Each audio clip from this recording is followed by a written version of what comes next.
ปิดก่อนโอ้วันนี้เขียดทรายเยอะมากนกตีประมาณ6 ขีดไปในติอันนี้เขียดนกตีนะจ๊ะประมาณ5-6 ขีดโอ้โปรดเขียดผลของดูโซนจะถ่ายรูปปลาโลหนึ่งพอดีเด้ออีโปรดเขียดมันบลายพออีกหมดเลยมาดูเขียดกันจ้าโพดบักเขียดเอาสิ่งมาติดนะไหมสบายดีจ้ะพี่น้องมื่อนี้เราสิมาขายเขียดอีกแล้วป๊ากบมันนะกบเรียกว่าตัวใหญ่เท่นะสูป๊าผัดตัวเดียวก็อิ่มผัดเผ็ดก็อิ่มซ้ำกบเขาเจ้าเลี้ยงพี่เฮียนี่ก็ยังไม่ได้หลายเขียดพี่น้องโพดบักเขียด ตอนนี้เราเอาไว้ พอดีมุกโพดบักเขียดนี่เบิ่งเลยนี่แต่เขียดที่เป็นทุงนี่โพดมันหลายเมื่อนี้มาไวนะคะว่าได้จุดขับมาดูน้องตีได้กี่โลใช่โอ้ยอย่ามาเลยไปดูถ้าผิดแล้วเปิดดู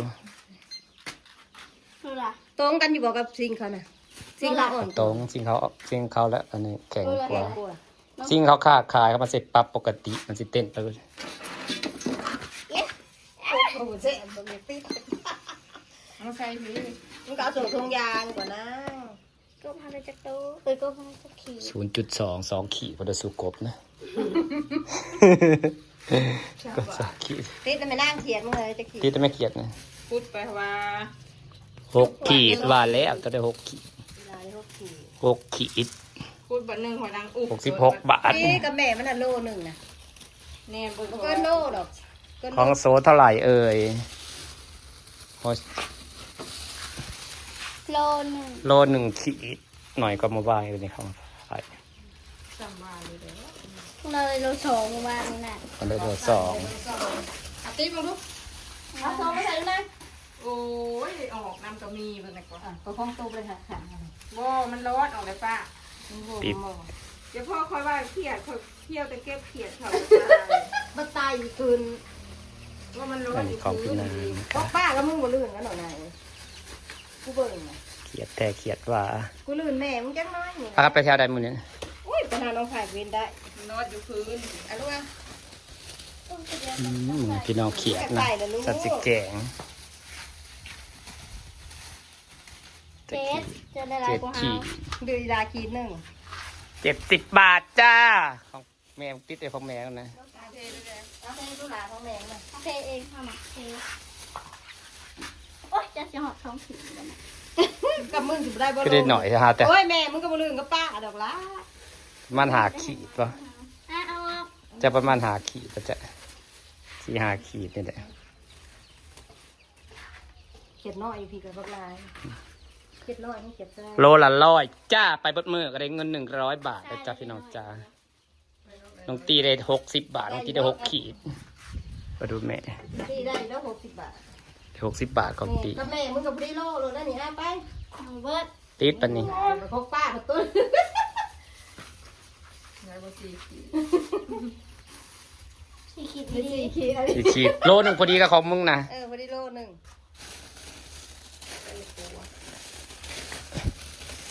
7 โลทั้งเบิดนะสามารถไหมลูกอ่ะเบิด7 โลเบิ้งติดเบิ้งก่อนลูกติดกองขึ้นแต่จะออกเนาะเฮ้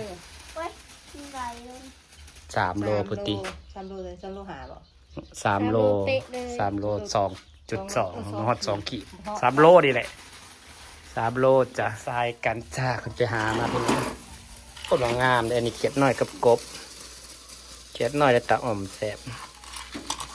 นี่เขียดน้อยแกงใส่ใบผักบัวหน่อไม้ก็มีนี่มันต้องเตี๋ยมาโน่นนี่หน่อไม้บงผักอีหุ่มก็เก็บมาจ้ะวันนี้จะเป็นเขียดนะคะงามด้วยหลายพวกเป็นว่าหลายขนาดพอ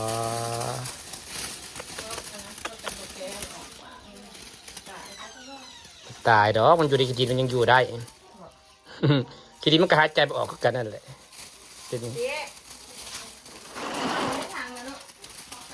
อยู่พื้นดินยังอยู่ได้อยู่ในทุ่งยางบ่ตายดอกสะออนงามเลยพี่น้องสวยๆโพดขายยังมีคนทักมาเลยโลละ80 บาทขายโลละ100ยังไม่มีใครตอบ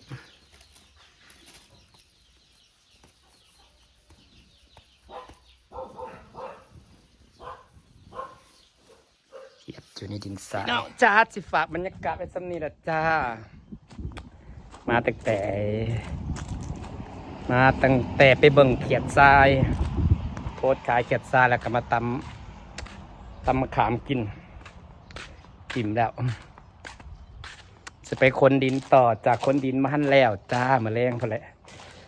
ป้าเพื่อสิเรียพี่น้องเอ้ยมันหลายเติบคนเป็นแบบ30-40 รถได้สู้ๆจ้าเราต้องเฮ็ดได้ทุกอย่างเพราะว่าเราอยู่ยังก็ต้องเฮ็ดให้เป็นพี่น้องเนาะคลิปกับถ่ายที่ต้องแจ๊กกับพี่น้องถ่ายพ่อถ่ายยากกว่ามีคนเบิ่งดอกเอาสั้นๆนี่แหละ